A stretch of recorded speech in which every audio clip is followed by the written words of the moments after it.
Embrace the power of knowledge at Sanskriti University, ranked first in most promising university in engineering and management in India. Visit www.sanskriti. वहीं union budget 2024 को लेकर विपक्ष ने मोदी सरकार पर भेदभाव का आरोप लगाया। सुनिए विपक्षी सांसदों ने बजट को लेकर क्या कुछ कहा है। एक तो जो वास्तव में पिछड़े राज्य हैं उनकी अनदेखी की गई। उत्तर प्रदेश जैसे सबसे बड़े राज्य की नाम तक लिया गया, कुछ देना तो दूर है, केवल प्रधानमंत्री को दे दिया गया झुनझुना और कुछ भी नहीं। और इसके अलावा जो चाहिए लोगों को सरकार बचाए रखने के लिए कुछ को तो पैसा दे रहे हैं, दूसरों का हिस्सा काट रहे हैं। बहुत ही नाइंसाफी है। देखिए, ये बजट पूरी तरह से सरकार बचाओ बजट है। जनता के लिए इस बजट में कुछ भी नहीं है।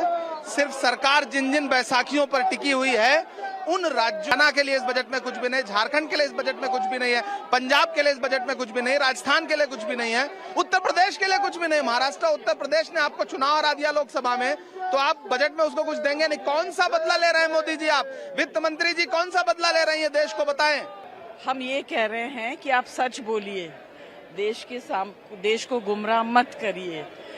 यूथ को जो आपने प्रॉमिस किया है नौकरियों का, जो पहले से लोग वेट कर रहे हैं, क्या उनको भी अकोमोडेट करके किया है या ये अलग से 50,000 है? ये सब बेकार की बात है। How are you going to create these jobs?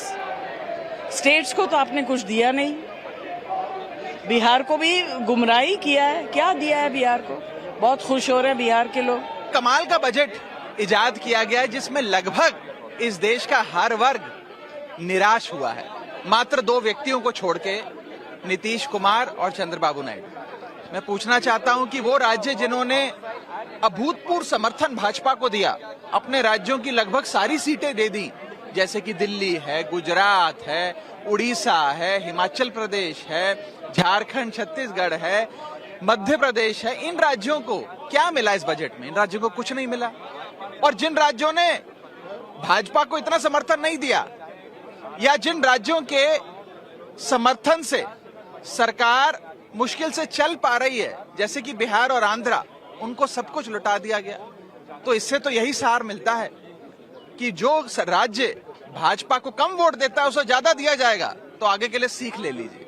और दूसरी चीज, जहां तक एक आम नागरिक की बात है, इसमें कोई दो राय नहीं है। आपका इकोनॉमिक सर्वे भी, CMI की रिपोर्ट भी, और जितने भी ये एजेंसीज हैं, इनकी जो भी सालाना रिपोर्ट्स आती हैं, साफ बताती हैं कि इस देश में आय तो बढ़ नहीं रही, लेकिन महंगाई बढ़ती जा रही है।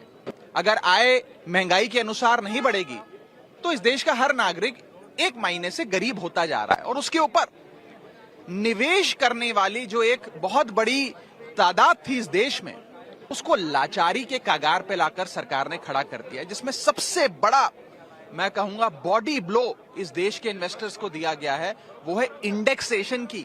जो लाभ आपको दिया जाता था वो आपसे छीन लिया। इंडेक्सेशन छीनना इन्वेस्टर्स पे टैक्स लगाना नहीं, इन्वेस्टर्स को पीनलाइज करने जैसा है। आप इंडेक्सेशन रिमूव करके एक महीने में इन्फ्लेशन पे भी टैक्स ले रहे हैं। यानी कि आज तक आप खाने की कोई वस्तु खरीदें, कोई सुविधा खरीदें या इनकम कमाएं, उस पर तो टैक्स देते थे। अब आप महंगाई, जो इन्फ्लेशन बढ़ रही है, उस पर भी टैक्स दे रहे हैं, क्योंकि आपसे इंडेक्सेशन की जो एक लाभ आपको दिया गया था वो आपसे सरकार ने छीन लिया है। तो कुल मिलाकर इस बजट ने लगभग हर तबके को नाराज किया है।